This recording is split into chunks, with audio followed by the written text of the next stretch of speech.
So guys मैले game बोयको कार्टिजहरू यताउता चलाइरहेको थिएँ, त्यही बेला एउटा भिडियो बनाइदिइहालौँ भनेर यसमा है त। सो यो हेर्दाखेरि ओरिजिनल देखे पनि तपाईँको यो हो कपी निन्टेन्डोको गेम बोय एडभान्सको कार्टिज है त।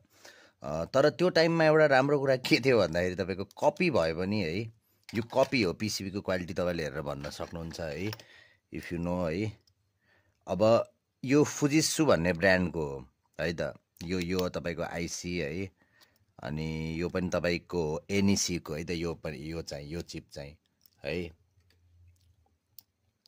सो यो फुजित्सुको हो, त्यसको मतलब यो तपाईँको निन्टेन्डोको ओरिजिनल कार्टिज त होइन, तर यो डुप्लिकेट कार्टिज पनि होइन क्या, because it has original parts है। यो दुइटै जापानको ब्रान्ड हो है, जापानिज ब्रान्ड हो एनइसी र एनइसीले कन्सोलहरू पनि बनाउँथ्यो ब्याक इन 80s 90s।